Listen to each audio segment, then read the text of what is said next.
Baik, bismillahirrahmanirrahim. Assalamualaikum warahmatullahi wabarakatuh. Perkenalkan, nama saya Lailatul Fatimah, NIM 1908056119 dari kelas Matematika Keuangan PM7C. Di sini saya akan mempresentasikan jurnal internasional yang sudah saya terjemahkan sebagai berikut.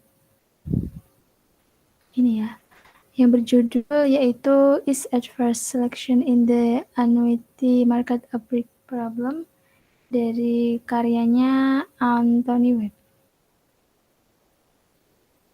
Langsung saja ke terjemahannya.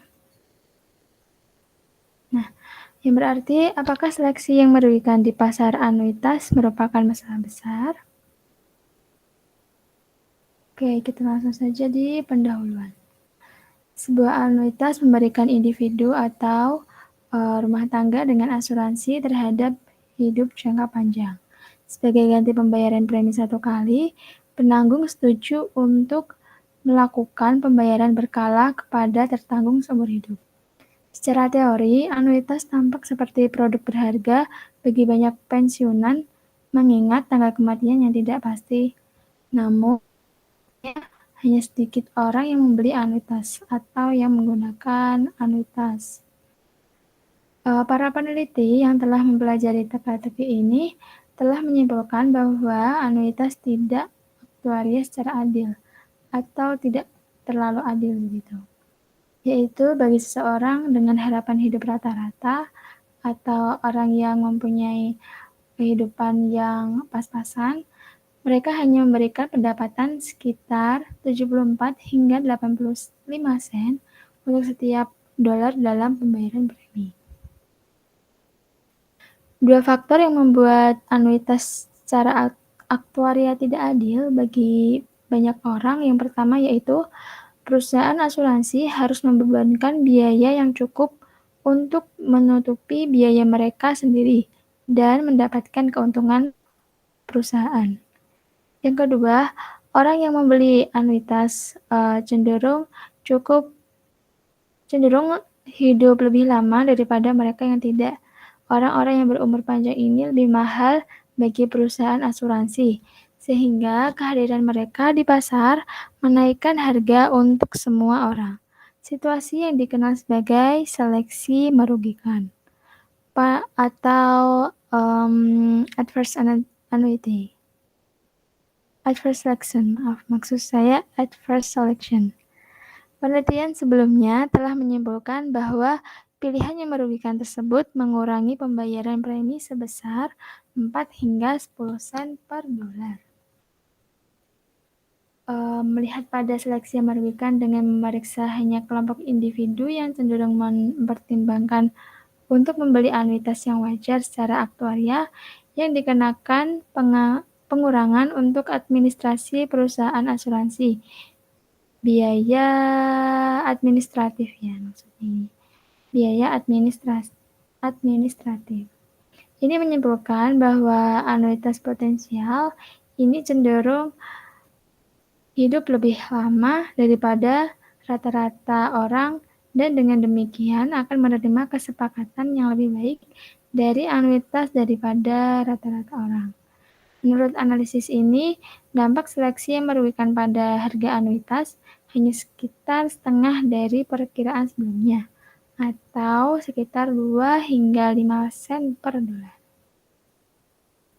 Lalu selanjutnya, apa itu seleksi merugikan atau adverse selection? Di sebagian besar pasar asuransi, perusahaan asuransi berusaha menghubungkan premi dengan probabilitas dan kemungkinan jumlah klaim. Di pasar anuitas, individu pasti akan mengajukan klaim, kecuali jika mereka meninggal sebelum membayar pertama jatuh tempo atau sebelum membayar untuk pertama kali ya. Tetapi jumlah klaim mereka tergantung pada berapa lama mereka hidup. Jadi bagi perusahaan asuransi, faktor kunci dalam menentukan harga anuitas adalah umur yang diharapkan dari pelanggan potensial mereka. Jika perusahaan asuransi menganggap seluruh populasi sebagai pelanggan potensial, mereka akan fokus pada umur rata-rata populasi ini saat menetapkan harga. Namun, jika individu yang paling mungkin untuk membeli anuitas cenderung hidup lebih lama dari rata-rata, perusahaan asuransi akan kehilangan uang sebagai akibat dari seleksi yang merugikan ini. Untuk menghindari kehilangan uang, perusahaan-perusahaan ini harus memberikan harga yang lebih tinggi atau harga preminya dinaikkan. Secara teori, masalah adverse selection atau seleksi yang merugikan ini dapat dihindari jika perusahaan asuransi mampu menilai risiko setiap pelanggan secara efektif dan membebankan harga yang berbeda untuk anuitas berdasarkan tingkat risiko pelanggan atau berdasarkan masing-masing pelanggan. Namun dalam praktiknya, perusahaan asuransi umumnya tidak dapat memperoleh informasi ini, sehingga mereka membebankan biaya yang sama kepada semua orang. Situasi ini merugikan orang-orang yang berisiko rendah atau orang-orang yang karena mereka dilarang membeli produk yang dapat dijual secara menguntungkan oleh perusahaan asuransi kepada mereka dengan harga yang bersedia mereka bayar jika orang-orang berisiko tinggi tidak ada di pasar. Nah, apa dampak dari adverse selection itu? Anuitas dianggap tidak adil secara aktuaria jika nilai yang diharapkan dari aliran pembayaran kurang dari premi yang dibayarkan. Penelitian sebelumnya telah menunjukkan bahwa anuitas secara aktuaria tidak adil bagi seorang dengan harapan hidup rata-rata populasi. Mereka hanya menyediakan sekitar 74 hingga 85 sen pembayaran untuk setiap dolar pembayaran premi. Ada dua alasan untuk hasilnya, yaitu yang pertama adalah perusahaan asuransi harus membayar biaya administrasi dan mendapatkan keuntungan. Biaya ini berjumlah 5-15% dari harga pembelian anuitas. Jadi, mendapatkan keuntungan atau biaya operasional sebesar 5-15% dari tanggungan yang dibayarkan oleh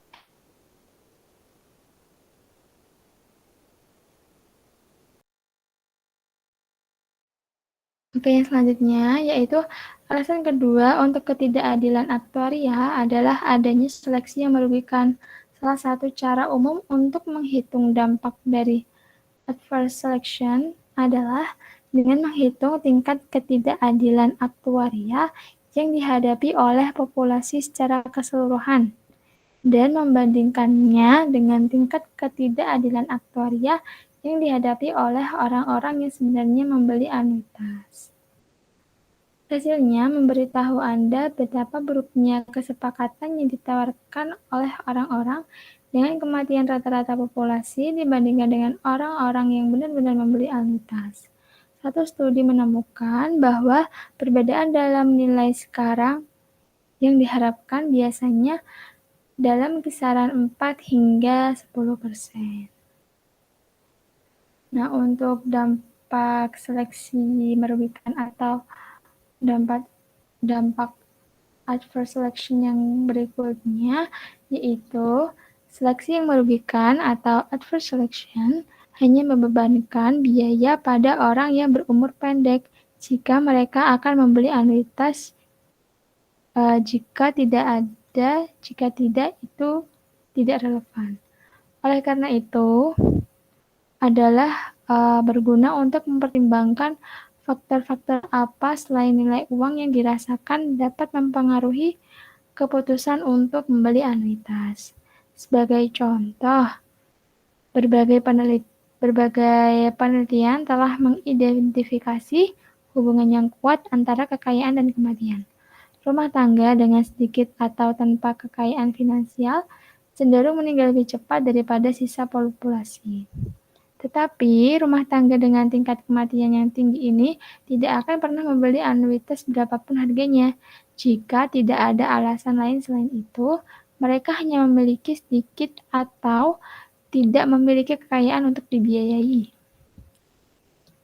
Estimasi yang lebih baik dari dampak seleksi yang merugikan pada harga anuitas akan diperoleh dengan membandingkan tingkat ketidakadilan aktuaria yang dihadapi oleh orang-orang yang benar-benar melakukan anuitas dengan tingkat yang dihadapi oleh calon anuitas, yaitu orang-orang yang akan menerima anuitas jika seleksi yang merugikan tidak meningkatkan biaya. Selanjutnya yaitu siapa anuitas potensial.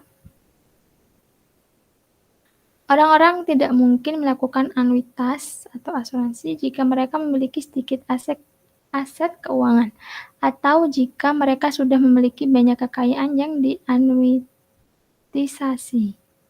Oleh karena itu, seperti yang dijelaskan di bawah ini, membangun kumpulan anuitan potensial memerlukan penghapusan kelompok-kelompok ini. Kurangnya aset keuangan adalah alasan yang jelas mengapa seseorang tidak mungkin membeli anuitas. Satu studi baru-baru ini menganalisis kekayaan finansial rumah tangga yang berusia 65 tahun. Ini mengurutkan rumah tangga ke dalam desil kekayaan total atau per-10 dan kemudian menghitung kekayaan finansial rata-rata rumah tangga di setiap desil. Pasangan yang sudah menikah di desil kekayaan terbawah memiliki aset keuangan rata-rata hanya sekitar $3.804. Jadi rumah tangga ini sangat kecil kemungkinannya untuk mendapatkan anuitas. Bahkan di desil kekayaan keempat, rata-ratanya hanya $46.462. Selain memiliki sedikit aset, alasan kedua mengapa rumah tangga berpenghasilan rendah sampai menengah mungkin tidak melakukan anuitas adalah karena mereka mungkin tidak cukup menghargai asuransi umur panjang yang diberikannya. Rumah tangga sudah memiliki banyak asuransi umur panjang melalui jaminan sosial yang membayar manfaat selama rumah tangga bertahan dan program pensiun manfaat pasti yang biasanya juga memberikan manfaat seumur hidup untuk setidaknya pensiunan pekerja dan kadang-kadang pasangan yang masih hidup juga.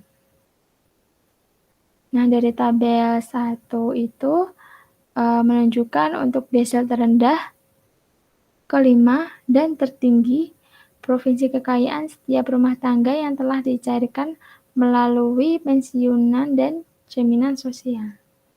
Di antara pasangan yang sudah menikah, rata-rata kekayaan yang diperoleh dari tunjangan melebihi 83% dari total kekayaan finansial untuk separuh rumah tangga terbawah.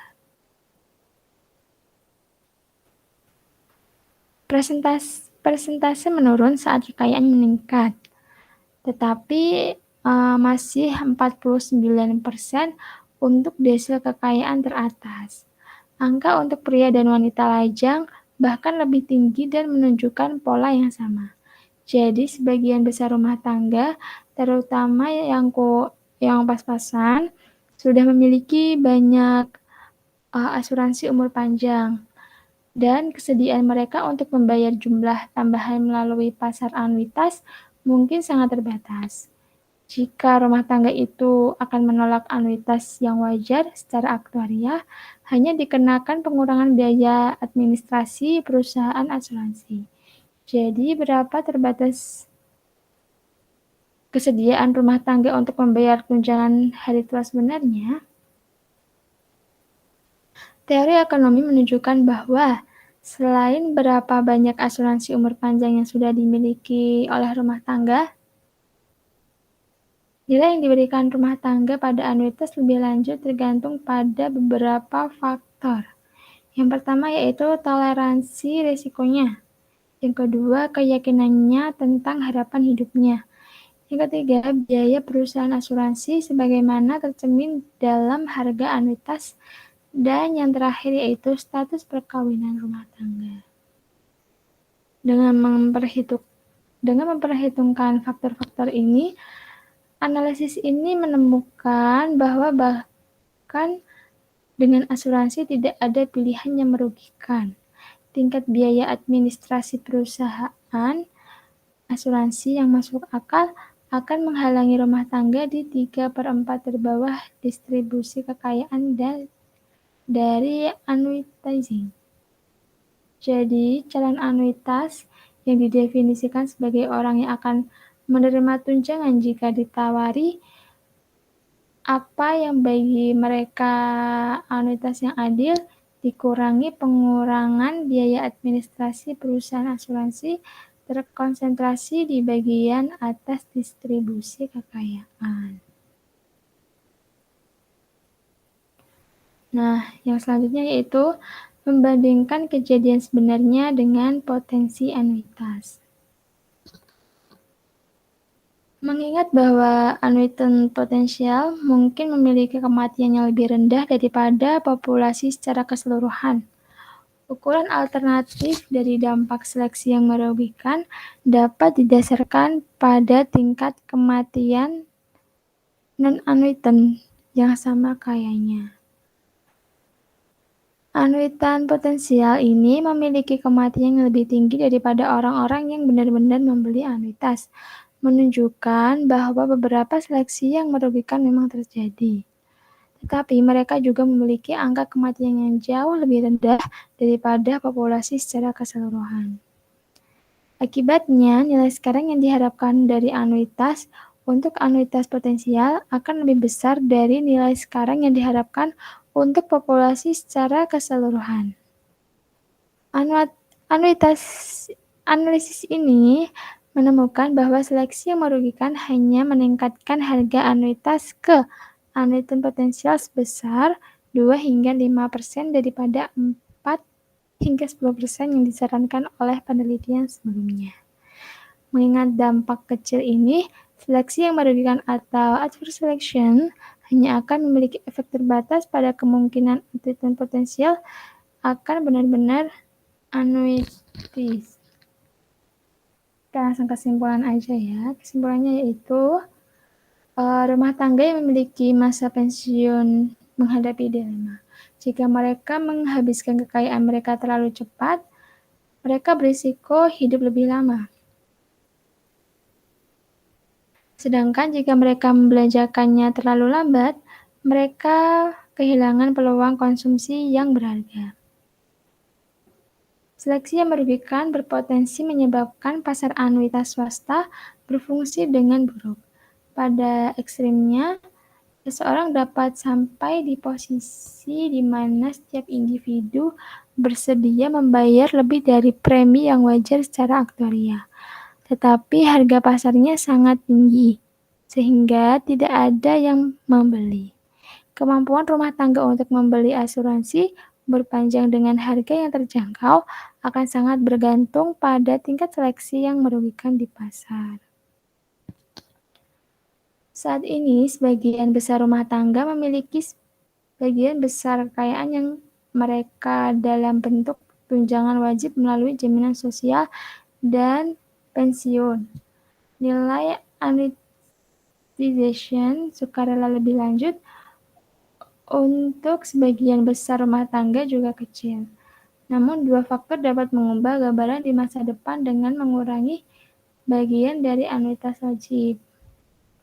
Perpindahan manfaat pasti dengan program iuran pasti, di mana anuitas hampir tidak pernah wajib. Dan yang kedua, yaitu pengurangan di tingkat manfaat jaminan sosial karena perubahan yang sudah berlaku. Misalnya, kenaikan usia pensiun normal dan perubahan